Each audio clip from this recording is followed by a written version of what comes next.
అందరికీ నమస్కారం. నేను కథలు, సంగీతం అల్లే హరికథా విద్వాంసురాలిని. నేనెవరో మీకు తెలుసా? నా పేరు జయంతి సావిత్రి.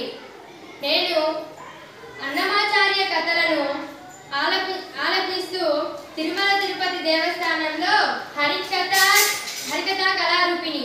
నేను 1976లోనే హరికథ అనే సాంప్రదాయ కళను ప్రదర్శించడం మొదలుపెట్టాను.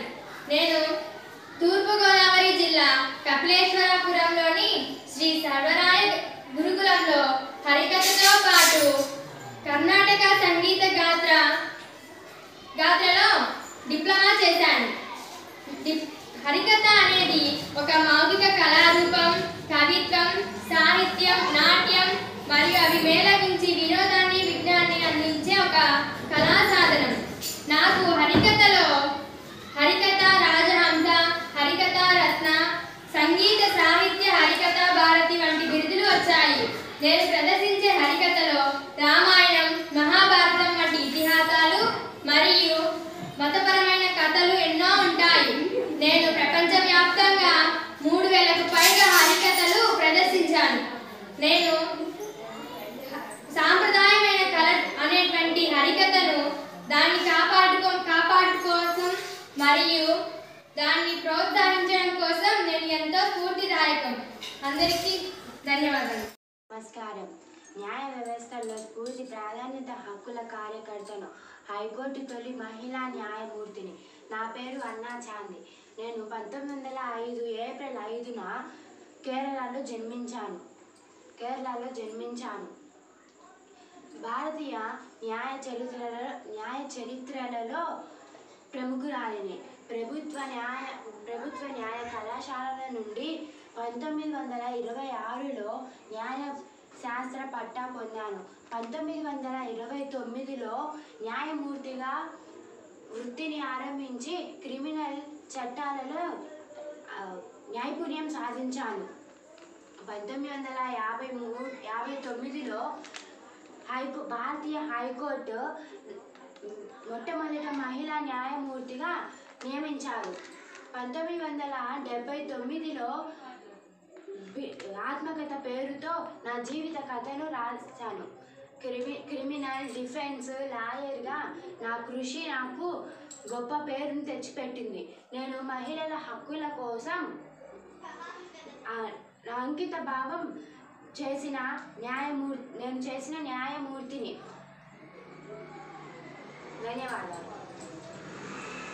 అందరికీ నమస్కారములు. నా పేరు గోగిరెడ్డి వెంకట సాయిమాన్స. నేను చెన్నారెడ్డిపల్లె గ్రామంలో జెడ్పీహెచ్ఎస్ హై స్కూల్ చదువుతున్నాను. నేను 9వ తరగతి చదువుతున్నాను. నేను చెప్పబోయే అంశం ఆతుకూరి మొల్ల. నేను 1440 సంవత్సరంలో ఆంధ్రప్రదేశ్ కడప జిల్లా గోపవరం గ్రామానికి చెందిన తెలుగు ప్రముఖ కవయిత్రిని. నేను కుమ్మరి కుటుంబంలో పుట్టాను. నా తండ్రి నాకు మొల్లా అని పేరు పెట్టారు. మొల్లా అంటే మల్లె అని అర్థం. శ్రీశైలంలో శ్రీ శ్రీకంఠ మల్లేశ్వర స్వామికి ఇష్టమైన పువ్వు మల్లె. నేను ఎన్నో రచనలు చేశాను. దాంట్లో ప్రసిద్ధి చెందిన రచన మొల్లా రామాయణం. అన్నమాచార్య తిమ్మక్క భార్య తర్వాత నేను రెండో ప్రముఖ కవయిత్రిని.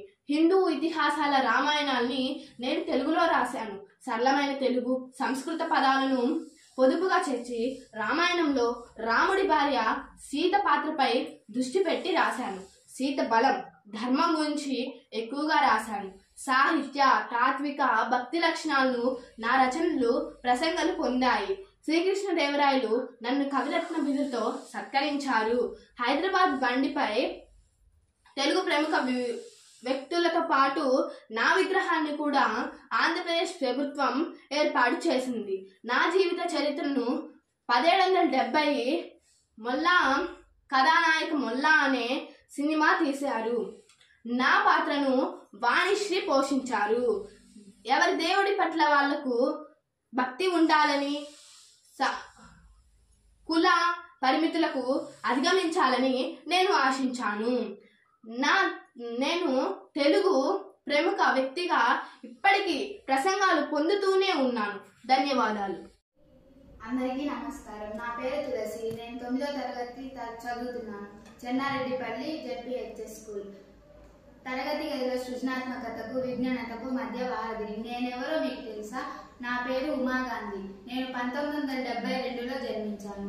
నా బోధనపై నాకు మక్కువ ఎక్కువ. ఇది అనుకోకుండా మొదలైంది. నా తండ్రి గారు కూడా ఉపాధ్యాయుడే. నా సోదరీమణులు కూడా ఉపాధ్యాయ వృత్తిలో ఉన్నారు. నేను ఆంధ్రప్రదేశ్ విశాఖపట్నం సమీపంలో శివాజీపాలెం జీవీఎంసీ పాఠశాలలో ఉపాధ్యాయురాలుగా పనిచేస్తున్నాను. నాకు ఉత్తమ ఉపాధ్యాయ వృత్తి అవార్డు ఎంపిక చేసుకున్నారు. 2023 సెప్టెంబర్లో రాష్ట్రపతి ద్రౌపది ముర్ము చేత నేను అవార్డు అందుకున్నాను. 25 ఏళ్ల క్రితం నాకు విజయనగరంలో పని 25 ఏళ్ల క్రితం నేను విజయనగరం జిల్లాలో బోధన ప్రారంభించినప్పుడు విద్యా విధానం సంప్రదాయ పద్ధతుల్ని మించి బోధించాను. నేను పాఠశాల సరిహద్దులు దాటి సంగీతం, నృత్యం వంటి పద్ధతులను విద్యార్థులకు ఆకర్షించాను. గత శతాబ్ద కాలంలో నేను పిల్లల కోసం అనేక పుస్తకాలు రాశాను. విద్యార్థులు ఆల్ ఇండియా రేడియో కార్యక్రమాల్లో పాల్గొన్నారు. ఎన్నో ప్రశంసలు పొందిన కవయిత్రిని. ప్రాంతీయ జాతీయ స్థానాల్లో నాకు లభించిన అవార్డులకు నా బోధన పట్ల నాకు ఉన్న అభిరుచి సృష్టిస్తాయి.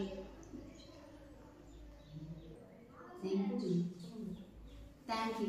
నమస్కారం. నేనెవరో మీకు తెలుసా? అందరూ నన్ను చిట్యాల ఐలమ్మ అని అంటారు. నేను తెలంగాణ ప్రాంతంలో సాయుధ పోరాటంలో కీలక పాత్రను పోషించాను. నేను తెలంగాణలోని వరంగల్ జిల్లాలో కృష్ణపురంలో 1895లో జన్మించాను. నేను తెలంగాణలో గుట్టలకు వ్యతిరేకంగా జరిగిన పోరాటంలో అనేక మంది స్ఫూర్తిని రగిలించాను. నేను ఇతర అన్యాయాలను, జమీందారులు, ఇతర భూస్వాములు అన్యాయాలకు వ్యతిరేకంగా మాట్లాడాను. నేను పుట్టలకు వ్యతిరేకంగానే కాకుండా లింగం సమానత్వం కోసం కూడా నేను పోరాడాను. నేను బడా భూస్వాముల వారి అన్యాయాలను సమర్థించి హైదరాబాద్ నిజ ప్రభుత్వం అని వ్యతిరేకించాను. నేను నా పోరాటాన్ని చూసి ఆంధ్ర మహాసభ మద్దతు పలికింది. నేను తెలంగాణ ప్రాంతంలో పాఠశాల పేదరిక నుంచి శ్రామిక వర్గాల వరకు బయటపడేందుకు నేను చాలా కృషి చేశాను. నాకు తెలంగాణ ప్రభుత్వం విశ్వవిద్యాలయం అనే పేరును చాకలి ఐలమ్మ అని పేరు పెట్టుతున్నట్టు తెలంగాణ ప్రభుత్వం ప్రకటించింది. ధన్యవాదాలు. అందరికీ నమస్కారం. నేను సంగీత అద్భుతాన్ని, మధుర గీతాల ఆనందాన్ని. నా పేరు ఊర్వశి రాడాదియ. మీకు తెలుసా నేనెవరో? నేను 1990 మే 25న జన్మించాను. గుజరాత్కు చెందిన జానపద గాయనిని. అందరికీ నమస్కారం. నేనెవరో మీకు తెలుసా? నా పేరు అభిలాష మహాత్రే. నా గురించి తెలియచేయడానికే మీ ముందుకు వచ్చాను. నేను అద్భుతమైన కబడ్డీ క్రీడాకారిని. నేను ఆటల్లో చూపించే అద్భుతమైన నైపుణ్యాల కారణంగా నన్ను కబడ్డీ రాణిని అని పిలుస్తారు. నేను ముంబైలోని ముక్తానంద్ పాఠశాలలో చదువుకున్నాను. అక్కడి నుంచే నా కబడ్డీ ప్రయాణం ప్రారంభమైంది. సీనియర్ ఆటగాళ్ళ నుండి ఆటల్లో మెలకువలు నేర్చుకున్నాను. నాకు 17 సంవత్సరాలున్న వయసులో భారత జట్టుకు ప్రాతినిధ్యం వహించిన తరువాత 2007, 2008లో నాకు తీవ్ర గాయాలు అయ్యాయి. అయినా కానీ నేను పట్టుదలతో, సంకల్పంతో 2010లో మళ్ళీ తిరిగి ఆడేందుకు సిద్ధమయ్యాను. ఇలాగా 2012లో ప్రపంచ కప్లో, 2014 ఆసియా క్రీడల్లో భారతదేశానికి అనేక బంగారు పతకాలు సాధించాను. 2015 భారత ప్రభుత్వం అర్జున అవార్డు కూడా అందుకున్నాను. ధన్యవాదాలు. అందరికీ నమస్కారం. మీకు తెలుసా నేను ఎవరు? నా పేరు బండారాచమాంబ. నేను 1874వ సంవత్సరంలో జన్మించాను. జనవరి 18 విస్తృతంగా రచయిత్రి భారతదేశ సాహిత్య ఉద్యమంలో